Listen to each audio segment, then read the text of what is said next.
तो गाइस, जैसा कि पिछले पार्ट में हमने अभी तक देखा कि जब मैश का मुकाबला इनोसेंट जीरो के सेल वॉर के साथ हो रहा था, तब सभी लोगों को पता चल जाता है कि ये मैश मैजिक यूज नहीं कर सकता और ये सिर्फ अपनी फिजिकल स्ट्रेंथ के दम पर यहाँ तक आया है अभी तक। और ये जो न्यूज थी ये पूरे के पूरे एकेडमी में फैलना शुरू हो जाती है। अब इसके बाद हम मैश को देखते हैं और मैश फिन से कहता है चल चलते हैं बाहर जाकर मस्ती वस्ती करते हैं, पार्टी शार्टी करते हैं चल। लेकिन फिन बहुत ज्यादा टेंशन में होता है क्योंकि मैश का सीक्रेट लीक हो गया था और सीक्रेट तो मैश का लीक हुआ था पर टेंशन फिन को हो रही होती है। और तभी एक स्टूडेंट वहाँ पर आ जाता है और मैश इससे पूछता है, ओए मैश, क्या ये बात सच है, तुम मैजिक नहीं यूज कर सकते? और ये सुनकर फिन रोने लग जाता है और बहुत ज्यादा टेंशन में आ जाता है। और तभी मैश उसे कहता है ये तुम्हें किसने कहा, ऐसा तो कुछ भी नहीं है, मैं मैजिक यूज कर सकता हूँ, ये देखो। लेकिन वो बंदा बोलता है, अच्छा बेटे मेरे से झूठ बोलेगा तू? हैं, सबको पता चल गया है कि तुम्हें मैजिक यूज करना नहीं आता, मान जा भाई, क्यों इतने नखरे करता है? और ये सुनते ही फिन मैश से कहता है, चलो मैश हमें यहाँ से चलना चाहिए, इसके मुंह मत लगो। लेकिन वो बंदा फिन को टॉन्ट करता है और उसे कहता है, फिन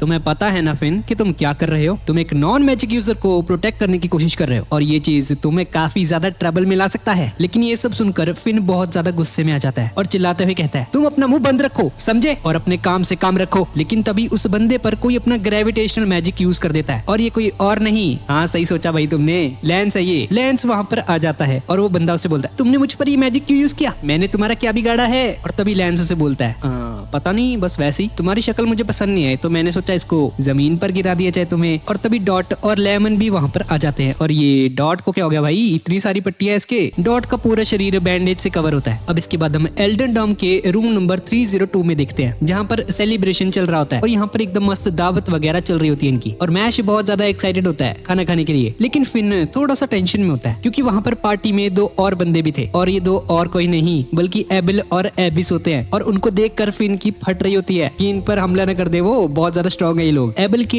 हाथ में वो डॉल अभी भी होती है जिसे देखकर फिन की हालत और भी ज्यादा खराब होने लगती है और लेमन एबिस को टी ऑफर करती है। लेकिन तभी एबिस वो बहुत ही वियर्ड सा बिहेव करने लगता है, उसके मुंह से कोई भी शब्द वगैरह नहीं निकल रहे होते। और तभी एबिल कहता है, तुम चिंता मत करो, ये जैसे ही कुड़ियों के सामने आता है ना, इसकी सारी हवा निकल जाती है। और अब मैश लेमन के हाथों से खाना खाने लगता है। लेकिन तभी फिन लेंस के पास जाता है और उससे पूछता है, लेंस तुम हमें छोड़कर बेसमेंट में क्यों चले गए थे? और तभी लेंस उसे बोलता है कि उसे बेसमेंट में किसी बंदे को पीटना था और जैसे उसने उसको पीटना खत्म किया तो वहाँ पर उसे कुछ और बंदे भी मिले जो कि क्लेम कर रहे थे कि वो डेथ रो से है। लेकिन लड़ाई के बीच में ही वो लोग वहाँ से भाग गए थे। और ये सब सुनकर फिन तो और भी ज्यादा डर जाता है, भाई कितना डरपोक है ये बंदा। और अब इसके बाद हम देखते हैं कि मैश और एबिस थोड़ा साइड में होकर बैठे होते हैं और आपस में कुछ बात कर रहे होते हैं। और एबिस उसे बताता है, मैश भले ही आज तुमने जीत लिया हो लेकिन इस चीज को एक वार्निंग की तरह लेना, मैं पूरी तरह से श्योर हूँ कि वो लोग वापस जरूर आएंगे। इनोसेंट जीरो फिर से तुम्हारे लिए आएगा कि वो लोग इस मैजिकल वर्ल्ड के सबसे बड़े क्रिमिनल्स हैं और उन लोगों को एक ऐसा बंदा चाहिए था जो कि मैजिक यूज करने में बहुत ज्यादा अच्छा हो। और हम रूम के बाहर देखते हैं कि वही बंदा जिसकी लेंस ने भी पिटाई करी थी थोड़ी देर पहले, वो रूम के बाहर खड़ा होता है ताकि इस बार वो मैश के खिलाफ कोई एविडेंस कलेक्ट कर पाए और मैजिक ब्यूरो के सामने प्रूफ कर पाए कि उसे मैजिक यूज करना नहीं आता। वो मैश के गेट के सामने खड़ा होता है और रूम के अंदर झांक के देखता है और देखता है कि मैश और एबिस एक दूसरे के साथ बैठे हैं और कुछ बातें कर रहे हैं। और ये देखकर तो उसको बिलीव ही नहीं होता है और तभी उसे लगता है कि उसके पीछे कोई खड़ा है। और जैसे ही पीछे घूमकर देखता है तो उसके पीछे एबिल वहाँ पर खड़ा होता है। एबिल उसे कहता है, तुम यहाँ पर क्या कर रहे हो? और इतना सुनते ही इस बंदे की हालत खराब हो जाती है और एकदम से वहाँ से भाग जाता है। और इस तरफ रूम के अंदर एक बर्ड आता है खिड़की से और मैश को एक चिट्ठी देकर वहाँ से चला जाता है। अब मैश उस चिट्ठी को पढ़कर मैजिक ऑफ ब्यूरो में चला जाता है जहाँ पर उसकी मुलाकात मैजिक ऑफ ब्यूरो के वाइस प्रेसिडेंट के साथ होती है, इस टकलू से। और वो उसे कहते हैं कि वो उसके ऊपर एक इमरजेंसी इंक्वायरी बिठा रहा है इसी वक्त, क्योंकि उन्हें पता चल चुका है कि मैश के पास कोई मैजिक पावर नहीं है जो कि एक सीरियस क्राइम है इस दुनिया में। और बच्चे, तुम इस दुनिया में रहने के लायक नहीं हो और तुम्हें जितना जल्दी हो सके हमें हटाना होगा। मैश अपने आप को डिफेंड करने की कोशिश करता है लेकिन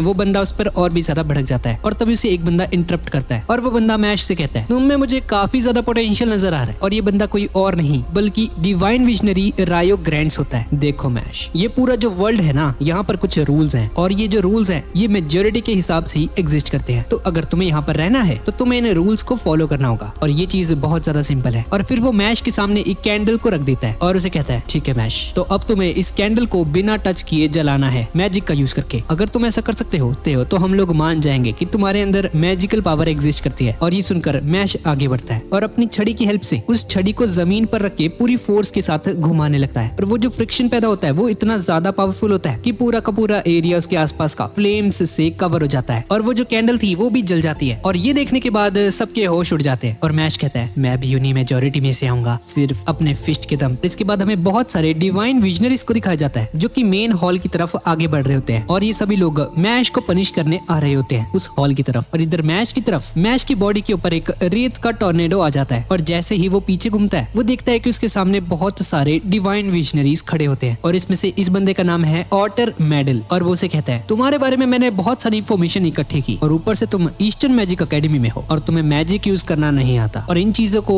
मद्देनजर रख मैं तुम्हें मौत की सजा सुनाता हूँ। और ये सुनकर मैश बहुत ज्यादा शौक में आ जाता है, भाई ये क्या, अब मैं मर जाऊंगा शिट। और तभी वहाँ पर एक बंदा आ जाता है जिसके शरीर से एक अलग ही तरह का ऑरा निकल रहा होता है और उसे कहता है ये चीज तुम नहीं कर सकते इनोसेंट जीरो और ये लड़का हमें बिलोंग करता है। और ये सुनकर मैश उसे कहता है अबे बुड्ढे मैं किसी को बिलोंग नहीं करता। और मिस्टर ब्लेज उसे कहता है हम ये सब मजाक नहीं कर रहे, ये मैसेज इनोसेंट जीरो की तरफ से आ रहा है। हमने एक नए पैरासाइट को इस ह्यूमन की बॉडी के अंदर डाल दिया। इस बंदे के अंदर मैगी नाम का एक पैरासाइट इम्बेड कर दिया जाता है और इस मैगी पैरासाइट का नाम सुनते ही सब लोग बहुत ज्यादा डर जाते हैं क्योंकि एक ऐसा मैजिकल पैरासाइट होता है जो कि किसी भी बंदे की बॉडी में जाकर चिपक सकता है और उसकी मैजिकल पावर के ऊपर फीड करता है और वो बंदा वही काम करेगा जो कि पैरासाइट उसे बोलेगा। और अगर कोई भी बंदा इस मैजिकल पैरासाइट को हटाने की कोशिश करता है तो ये पैरासाइट उसी बंदे के ऊपर अटैक कर देगा। और ये सब चीजें ऊपर से रियो बैठा हुआ देख रहा था और वो डिसाइड करता है कि वो नीचे आकर इस पैरासाइट को हटाएगा। और हम देखते हैं कि मैश ऑलरेडी उस पैरासाइट को हटा चुका था लेकिन तभी वो पैरासाइट मैश के मुंह के अंदर घुसकर उसके पेट में चला जाता है। मैश उल्टिया कर देता है और अचानक से वो पैरासाइट बाहर निकल जाता है और ये देखकर रियो तो बहुत ही ज्यादा इंप्रेस हो जाता है लेकिन ऑटर अभी भी अपनी बातों पर अड़ा रहता है और कहता है अगर तुम्हें मैजिक यूज करना नहीं आता तो तुम्हें मरना होगा, यही इस वर्ल्ड का रूल है, चलो हमारे साथ। पर मैश उसे कहता है नहीं मैं कहीं नहीं जाने वाला। और ये सब सुनकर ऑटर को बहुत ज्यादा गुस्सा आ जाता है और वो एकदम से मैश के पीछे जाकर अपीयर होता है और मैश को अटैक करने ही वाला होता है कि तभी रियो से रोक देता है। और तभी उस हॉल में एंट्री होती है हेडमास्टर और डिवाइन विजनरी रायन की और तभी हेडमास्टर और रायन वहाँ पर आ जाते हैं। अब एडल कहता है हेडमास्टर जी आपने हम सबको यहाँ पर क्यों बुलाया है? आपने इस लड़के को प्रोटेक्ट करने की कोशिश की, आपने हमसे ये क्यों छुपाया कि ये मैजिक यूज नहीं कर सकता? इस लड़के को सजा जरूर मिलनी चाहिए। और तभी हेडमास्टर उसे कहते हैं इनोसेंट जीरो ने पहली बार अपना कोई मैसेंजर भेजा है जिसका मतलब है कि लड़का बहुत ही ज्यादा स्पेशल है और इनोसेंट जीरो को इस लड़के की जरूरत है, इसलिए हम इसे नहीं मार सकते। और एडल ये सुनकर हेडमास्टर से कहता है सॉरी सर मैं आपकी बातों को समझ तो रहा हूँ पर मैं इसे एक्सेप्ट नहीं कर सकता। ये रूल्स एंड रेगुलेशंस इस दुनिया के ऑर्डर को मेंटेन करने के लिए बनाए गए थे तो इसीलिए जिस लड़के के पास मैजिक नहीं है उसे हमें खत्म करना ही होगा। और तभी हेडमास्टर सबके सामने झुकते हुए कहते हैं हाँ ये सच है कि लड़का मैजिक यूज नहीं कर सकता और साथ में इसका काम करने का तरीका भी बहुत अलग है लेकिन इसके पास लोगों के दिलों को जीतने का एक गिफ्ट है। मुझे पूरा यकीन है मैश जैसे लोग इस दुनिया में रहने वाले लोगों का नजरिया पूरी तरह से बदल देंगे। जिन लोगों के पास मैजिक नहीं होता था उन्हें बहुत ही नीचा समझा जाता था और मुझे ये ट्रीटमेंट बिल्कुल भी अच्छा नहीं लगा। इसलिए मुझे लगता है कि हमें अपने रूल्स के साथ साथ अपनी सोच को भी बदलना चाहिए और इसके लिए हमें बहुत हिम्मत की जरूरत पड़ेगी। और एडल से बोलता है हेडमास्टर मैं आपकी इज्जत करता हूँ लेकिन हम रूल्स को नहीं बदल सकते। और तभी रायन भी उनके सामने झुक जाता है और कहता है मैं हेडमास्टर की बातों से पूरी तरह से सहमत हूँ और मैश ने प्रूफ कर दिया है कि वो भरोसा करने के लायक है और मुझे इस पर पूरा भरोसा है। पर हम देखते हैं कि कोई भी डिवाइन विजनरी इस बात के लिए नहीं मान रहा होता और ब्लेस पीछे से कहता है मैं भी आपकी सोच के साथ सहमत हूँ, ये दुनिया भगवान ने बनाई है और ये मैजिक भी उन्होंने हमें गिफ्ट में दिया है, इसीलिए जिसके पास भी मैजिक नहीं है उसे इस दुनिया में रहने का कोई हक नहीं है। और अभी एक बिना मैजिक वाले लड़के ने मेरी जान बचाई है। मुझे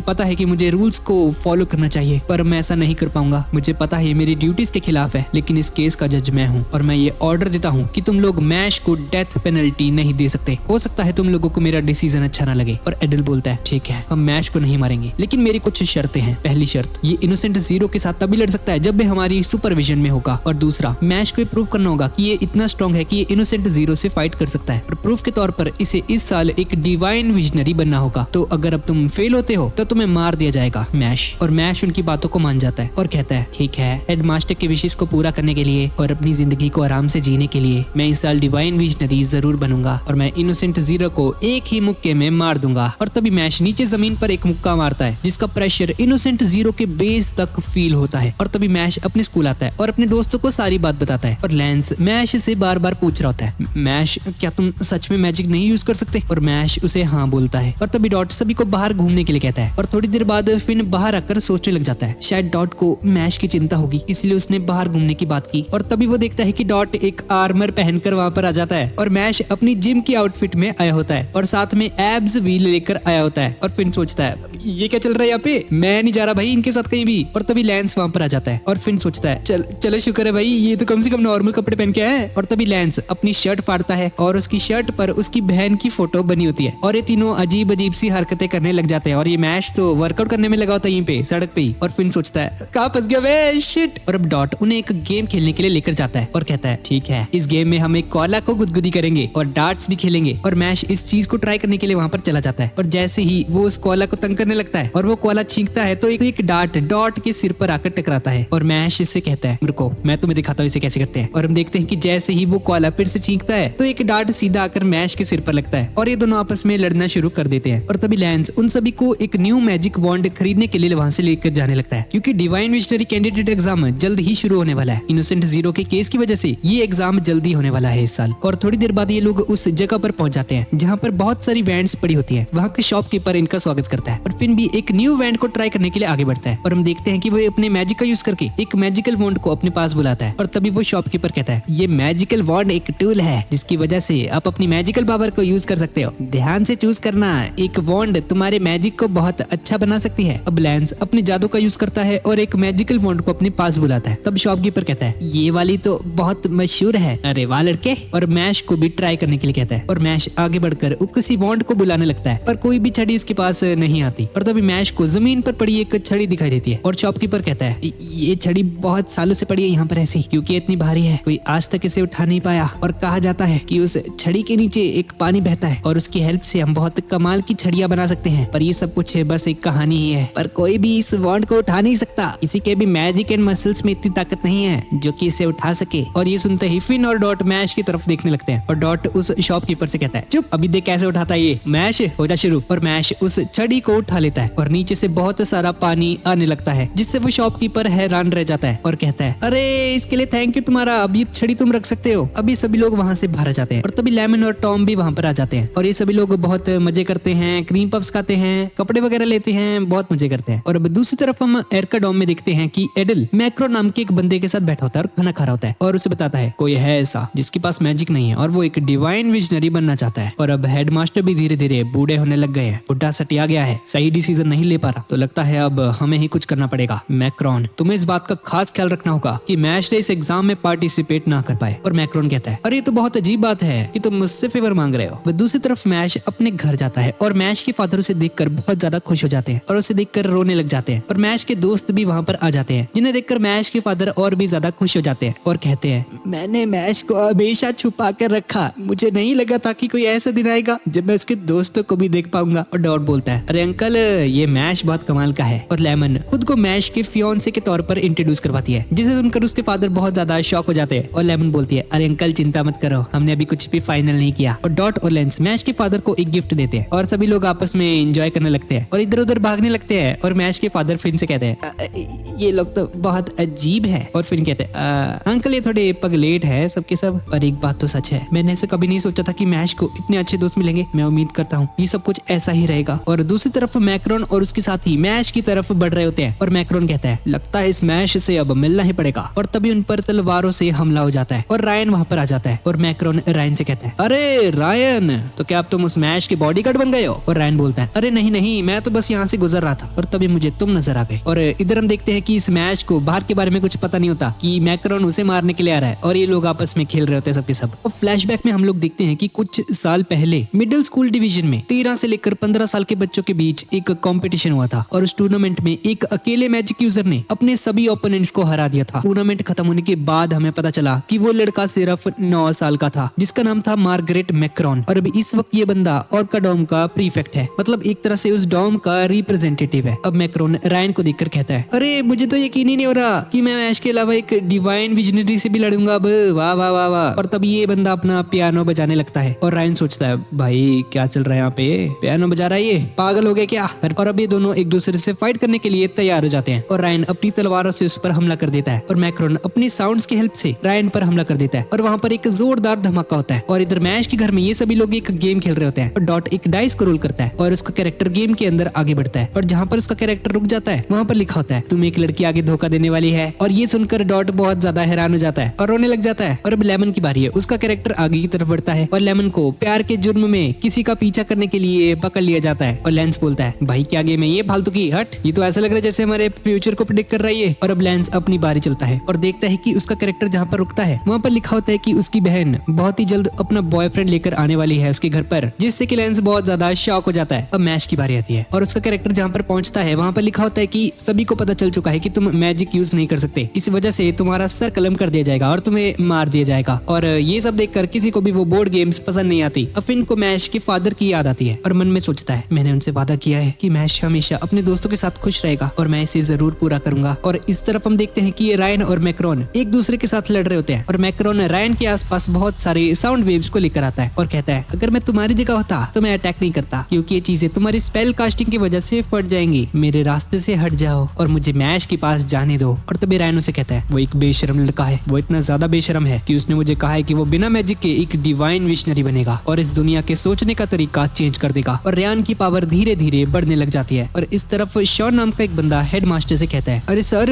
वो रेयान और मैक्रोन लड़ रहे हैं आपस में। और ये सुनकर हेडमास्टर से कहता है तुम चिंता मत करो, रायन के पास 2 नहीं बल्कि 3 लाइन्स है और वो बहुत ही ज्यादा स्ट्रॉन्ग है। और तभी हम देखते हैं कि रायन के चेहरे पर एक और लाइन आ जाती है जिसे देखकर मैक्रोन एक्साइटमेंट में रोने लग जाता है। और रायन कहता है मैश इस दुनिया की सोच बदलना चाहता है तो मैं इस चीज को मेक श्योर करूंगा कि वो बेवकूफ लड़का एक डिवाइन विजनरी जरूर बने। और हम देखते हैं कि मैश फिर से उस गेम को खेलने लग जाता है और इससे फिर से सेम वार्निंग आ रही होती है और मैश बाहर टहलने चला जाता है और उसके दोस्तों को लगता है कि शायद मैश उदास हो गया है ये गेम खेलने की वजह से। और हम देखते हैं कि मैश भागते भागते घर से दूर जाता है और एक बड़ा सा क्रीम पफ निकाल लेता है और कहता है मैं इस स्पेशल क्रीम पफ को सबके सामने नहीं खा सकता था, अब मैं इसे अकेला ही खाऊंगा, कितना बड़ा है ये। और तभी उसे रायन और मैक्रोन दिखते हैं जो कि आपस में लड़ रहे होते हैं और मैक्रोन सोचता है ट्रिपल लाइनर्स तो गॉड के द्वारा चूज किए गए हैं, मुझे यकीन नहीं हो रहा मैंने किसी ऐसे इंसान को ढूंढ लिया जिसने मेरी एज में ही इस तीसरी लाइन को हासिल कर लिया हो। पर कुछ भी हो जाए ये बिना बोले तो अपने किसी भी स्पेल को एक्टिवेट नहीं कर पाएगा और जैसे ही ये कुछ बोलेगा तो मेरे साउंड वेव्स इससे टकरा जाएंगे और फट जाएंगे। और रायन उसे कहता है तुम्हें लगता होगा कि मैश खुद को कोसेगा कि उसके पास मैजिक नहीं है, पर ऐसा नहीं है, मैश बहुत ज्यादा बहादुर है और बिना मैजिक यूज करते हुए भी बहादुरी से सबका सामना करता है। मुझे नहीं लगता तुम्हारे जैसा कोई चूजा इस बात को समझ पाएगा। और अब वो रायन के ऊपर साउंड ऑर्केस्ट्रा नाम के एक अटैक का यूज करके उस पर हमला करता है और इस तरफ हेडमास्टर से बताता है कि 3 लाइन्स उनके पास होती हैं जिन्हें गॉड ने पर्सनली चूज किया होता है डिवाइन विजनरी बनने के लिए, और इन ट्रिपल लाइनर्स के पास डबल लाइनर वालों से बहुत ज्यादा ताकत होती है और ये अपनी एक ट्रू फॉर्म को भी अवेक कर सकते हैं। और अब इसके बाद रायन अपनी ट्रू फॉर्म को अवेक कर देता है और मार्गरेटे के अटैक को खत्म कर देता है और ये देखकर मार्गरेटे शॉक रह जाता है, क्या इसने मेरा अटैक रोक दिया। अब रायन बोलता है समन एरीज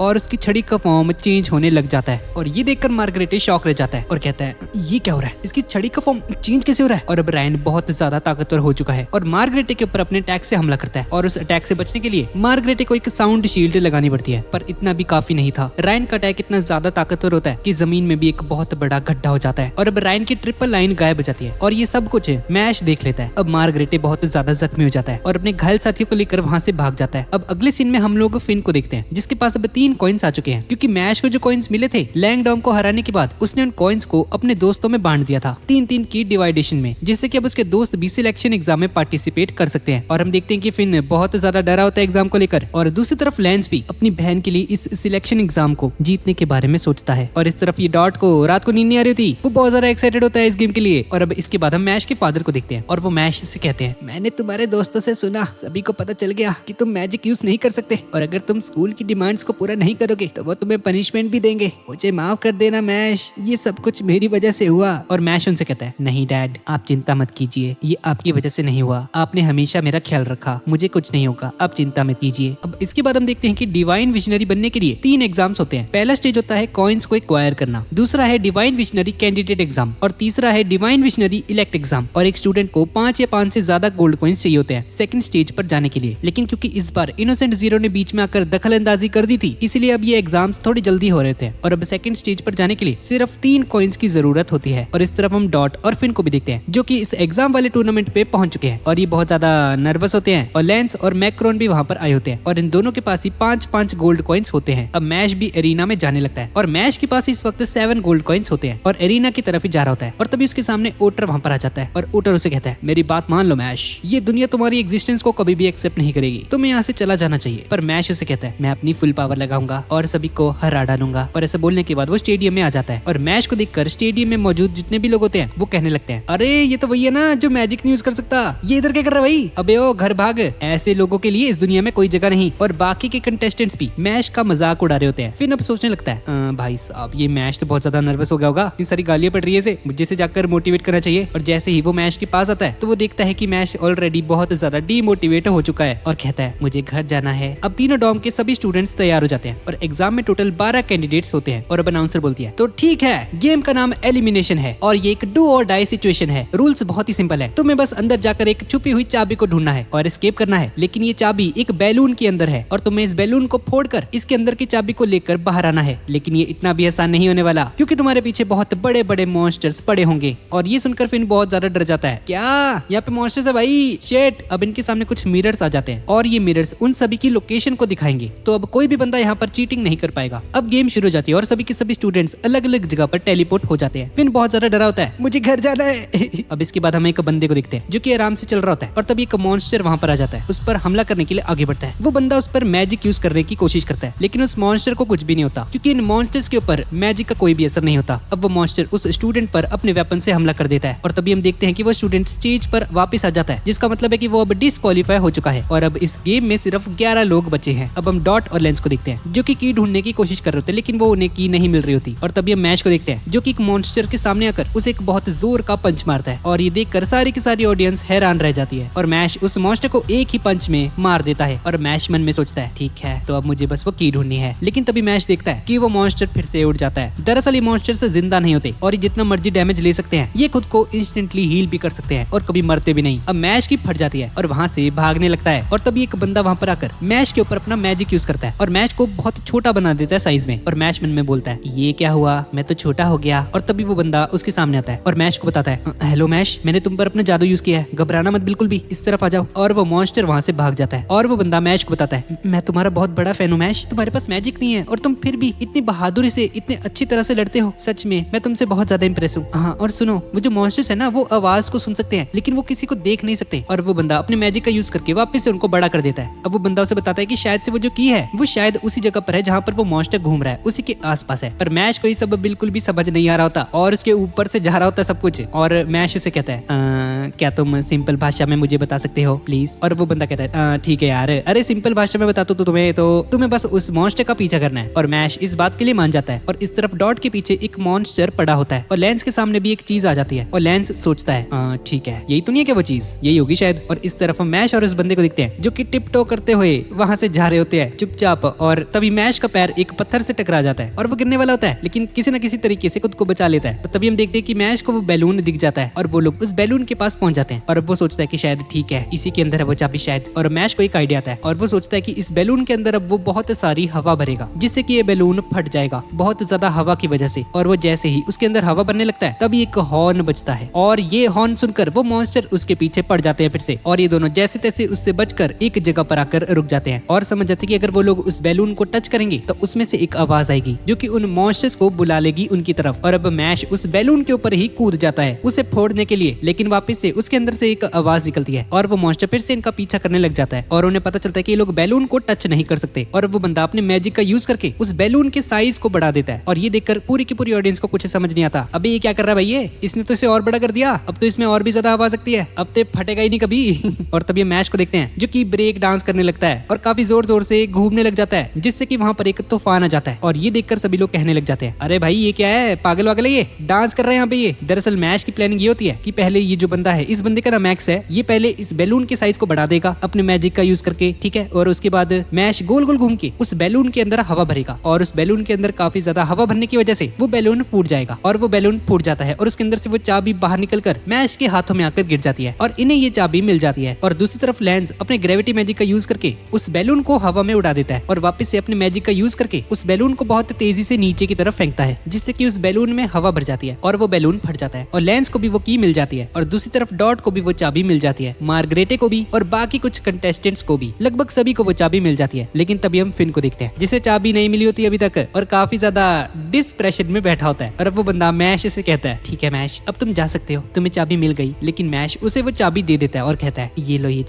चाबी सिर्फ मुझे तुम्हारी वजह से ही मिल पाई थी, इस पर पहला हक तुम्हारा है मेरे दोस्त। और ये सुनकर वो बंदा मैश से कहता है मैश तुम तो बहुत अच्छे इंसान हो, लेकिन ये चाबी तुम ही रखो मेरे दोस्त। और अब मैश उस चाबी को लेकर वहां से जाने लगता है और जाते जाते उसे शुक्रिया कहता है। और जैसे ही मैश वहां से जाता है तभी एक और बंदा वहां पर आकर मैक्स पर हमला कर देता है और मैक्स भी इस बंदे को पहचान जाता है। अब इस तरफ स्टेडियम के अंदर बहुत सारे लोग चाबी लेकर आ चुके हैं और मैश भी वहाँ पर आ जाता है और तभी अचानक से गेट खुलता है और अब इस गेट में से जो भी बंदा बाहर निकलेगा वही फाइनल कंटेस्टेंट होगा। और तभी मैक्स वहाँ पर आ जाता है जो कि बहुत ही ज्यादा घायल होता है और खूनम खून हो रखा होता है। मैश उसे संभालने के लिए आगे बढ़ने लगता है लेकिन तभी मैक्स नीचे गिर जाता है और पीछे से कारपाकियो वहाँ पर आ जाता है और अब ये मैक्स को मारकर फाइनल कंटेस्टेंट बन जाता है। और तभी कारपाकियो मैक्स के सिर पर अपना पैर रख देता है और कहता है मुझे कमजोर लोगों से नफरत है, तुम एक यूजलेस हो, मुझे समझ नहीं आता तुम्हारे साथ क्या करना चाहिए। और मैश कारपाकियो को वहीं पर रुकने के लिए कहता है और कहता है अगर तुम अभी इसी वक्त यहाँ पर नहीं रुके तो मैं तुम पर एक मुक्का मार के तुम्हें खत्म कर दूंगा, समझे तुम। और फिर उससे पहचान जाता है कि कारपाकियो है इस साल का टॉप परफॉर्मिंग स्टूडेंट और लैंस की तरह ही ये बंदा भी एक एलीट स्टूडेंट है। और तभी एक लड़की वहाँ पर आती है और कारपाकियो को एक ड्रिंक ला कर देती है और कारपाकियो उस ड्रिंक को मैश के ऊपर गिरा देता है। लेकिन तभी हम देखते हैं कि मैश उस पानी को एक बॉटल के अंदर डाल देता है और उसके अंदर प्रोटीन पाउडर डालकर पी जाता है। सही है भाई मैश, प्रोटीन पहले। और मैश उसे कहता है माफ करना, दरअसल प्रोटीन पीने का टाइम हो गया था। अब कारपाकियो उसके बहुत पास आ जाता है और उससे फाइट करने के लिए आगे बढ़ता है लेकिन तभी अनाउंसर अगले गेम का अनाउंसमेंट कर देती है और अब आसमान में अलग अलग तरह की शेप्स गिरने लग जाती हैं, एक स्टार, एक दिल और एक डायमंड। और उन सभी के पास अलग अलग तरह के कपड़े आ जाते हैं और अनाउंसर बोलती है तुम्हारे अगले एग्जाम का नाम है लाइफ क्रिस्टल। ये एक टीम बैटल होने वाली है, हर एक टीम के अंदर 3-3 मेंबर्स होंगे और अब क्योंकि 9 कैंडिडेट्स बचे हुए हैं तो आप सभी को 3-3 की टीम्स में डिवाइड कर दिया जाएगा। हर एक मेंबर को एक ही क्रिस्टल मिलेगा और तुम्हारा काम है दूसरी टीम के क्रिस्टल्स को तोड़ना। और जब किसी टीम के सारे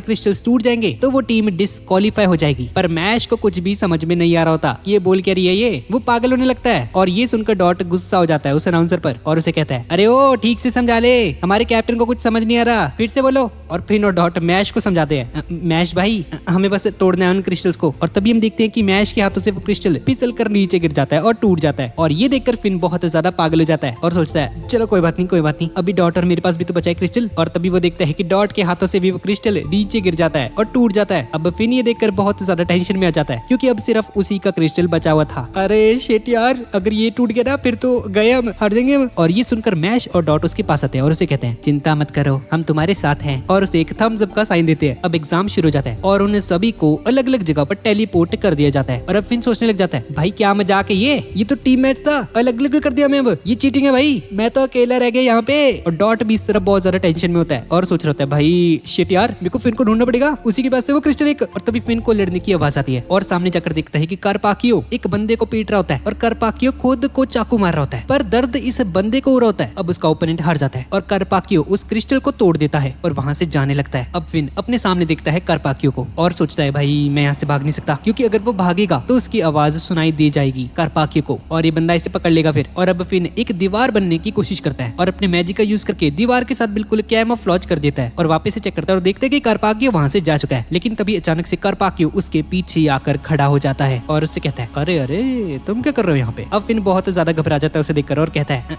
मैं एक दीवार हूँ। और तभी कारपाकियो के पीछे एक गॉड की मूर्ति आ जाती है। ये देखकर फिन बहुत ज्यादा डर जाता है और कहता है अरे मुझे माफ कर दो यार, सॉरी। और कारपाकियो से कहता है अरे फिन मेरे दोस्त चिंता मत करो, बस वो क्रिस्टल मुझे दे दो। लेकिन फिन उसे वो क्रिस्टल देने से मना कर देता है और कहता है नहीं मैं तुम्हें नहीं दे सकता, इस क्रिस्टल में मैश का फ्यूचर बसा हुआ है, मैं इसे प्रोटेक्ट करूंगा। और अचानक से फिन के ऊपर एक हमला होता है और उसकी बॉडी से खून निकलना शुरू हो जाता है। और दूसरी तरफ हम मैश को देखते हैं जो कि बहुत तेजी से कहीं पर जा रहा होता है और तभी फिन अपने मैजिक का यूज करता है और कारपाकियो एक जगह से टेलीपोर्ट होकर एक दूसरी जगह पर आ जाता है और फिन इस मौके का फायदा उठाकर वहां से भाग जाता है। फिन वहां से भाग रहा होता है कि तभी उसके पैर में चोट लग जाती है और वो नीचे गिर जाता है। तभी कारपाकियो वहां पर आ जाता है और उसके उसी पैर पर लात रख देता है और उसे कहता है क्या तुम्हें समझ नहीं आ रहा, तुम मेरा मुकाबला नहीं कर सकते, जल्दी से वो क्रिस्टल मुझे दे दो। और तभी हम देखते हैं कि कारपाकियो खुद की गर्दन को काटने वाला होता है और ये अब दर्द फिन को होगा ना कि इस बंदे को। और हम देखते हैं कि फिन अभी भी इसके अटैक्स को सहन कर रहा होता है, उसे बहुत ज्यादा पेन महसूस हो रहा होता है लेकिन फिर भी वो हार नहीं मानता। और तभी मैश वहां पर आ जाता है और कारपाकियो के सिर को पकड़कर उसे दीवार में देकर मारता है। वो उस पर हमला करता है लेकिन उसका जो डैमेज होता है वो मैश को खुद ही लग रहा होता है। और अब कारपाकियो उसे बताता है मैं जो भी डैमेज लेता हूँ मेरा मैजिक उस डैमेज को अपने ओपोनेंट के ऊपर ही ट्रांसफर कर देता है। और अब वो अपने पैर के ऊपर एक हमला करता है जिससे कि मैश के पैर पर चोट लग जाती है और कारपाकियो की चोट अपने आप ही हील हो जाती है और बताता है मुझे जितना भी दर्द होता है मेरी छड़ी उसे अपने आप ही एब्जॉर्ब कर लेती है। अब मैश एक बहुत ही पावरफुल सा मुक्का बनाता है और उसे मारने लगता है। मैश लगातार उस पर मुक्के मार रहा होता है पर इन सभी का डैमेज मैश को ही लग रहा होता है और अब मैश सोचता है कि अगर वो ऐसे ही उस पर मुक्के मारता रहेगा तो वो उसकी हीलिंग स्पीड को बाईपास कर सकता है। और हम देखते हैं कि उस स्टैचू के अंदर अब क्रैक्स आने शुरू हो चुके हैं और मैश और भी ज्यादा पंचेस मारने लगता है उस पर। और कारपाकियो भी ये देखकर हैरान रह जाता है और सोचता है भाई ये कैसे हो सकता है, क्रैक कैसे आ रहे हैं, क्या मेरे स्टैचू की कोई लिमिट है क्या, मुझे तो पता ही नहीं था। अब मैश बहुत जोर से उस पर एक मुक्का मारता है और हम देखते हैं कि उस मूर्ति के अंदर अब बहुत सारे क्रैक्स आने शुरू हो चुके हैं और कारपाकियो भी नीचे गिर जाता है। पर अब हम देखते हैं कि वो स्टैचू और भी ज्यादा पावर अप होने लगता है और अब उस मूर्ति के पास बहुत सारे इंजेक्शन आ जाते हैं और कारपाकियो कहता है मैं जितना ज्यादा सहन करता हूँ ये मूर्ति उतनी ही ज्यादा पावरफुल होती जाती है और वो मूर्ति मैश के ऊपर अपने बहुत सारे इंजेक्शन से हमला कर देती है। पर मैश उन्हें बहुत इजीली डॉज कर रहा होता है। अब कारपाकियो मैश से कहता है मैं तुम्हें अभी नहीं मारूंगा, मुझे तो बहुत मजा आ रहा है तुम्हारे साथ लड़ने में। और हम देखते हैं कि मैश उसके सभी इंजेक्शन से बच रहा होता है और मैश अपनी पॉकेट से आयरन वाली छड़ी को बाहर निकालता है और उस आयरन वॉन्ड को एक टेनिस रैकेट में बदल देता है और एक बॉल बनाकर उस रैकेट की हेल्प से उस स्टैचू के मुंह पर मारता है। वो बॉल अब मैश के पास वापस आने लगती है लेकिन तभी रैश अपने रैकेट को फेंक देता है उसकी तरफ और उस स्टैचू के मुंह पर मार देता है और ये देखकर ऑडियंस बहुत ज्यादा शॉक हो रही होती है। और अब जैसे ही वो बॉल स्टैचू पे लगती है तो वो स्टैचू पूरी तरह से टूट जाता है। ये देखकर कारपाकियो को अपनी आंखों पर यकीन नहीं होता। ये तो इम्पॉसिबल है भाई, ये थोड़ी हो सकता है, ये क्या मजाक है। और अब मैश उसे बोलता है तुम्हें जानना था ना कि दर्द कैसा होता है, अब मैं तुम्हें दिखाता हूँ। और मैश उस रैकेट को बहुत जोर से उस कारपाकियो के सर पर देकर मारता है और उसे हरा देता है। और अब कारपाकियो सोच रहा होता है हमें बहुत डिफरेंस है, मैं मैश से नहीं जीत पाया। और अब मैश फिन को अपने कंधे पर उठाता है और वहां से चला जाता है और इस सीरीज का तीसरा पार्ट यहीं पे खत्म हो जाता है। तो गाइज यही थी आज की वीडियो और अगर आपको इसका अगला पार्ट चाहिए तो प्लीज इस वीडियो पर 6000 लाइक्स का टारगेट पूरा कर देना। और अब इसकी अगली वाली वीडियो रिकॉर्ड ऑफ रैग्नारोक पर होने वाली है। पर गाइज वीडियो थोड़ी सी छोटी बनी है क्योंकि उस सीरीज के सिर्फ 3-4 ही एपिसोड रह गए थे, तो मैं इसे अपलोड तो कर दूंगा पर उसकी लेंथ थोड़ी सी छोटी रहेगी। और अगर आपको ये वाली वीडियो अच्छी लगी तो प्लीज इसे लाइक कर देना और कमेंट भी जरूर कर देना और चैनल को भी जरूर सब्सक्राइब कर देना। तो ठीक है गाइस, और मिलते हैं अगली वीडियो में।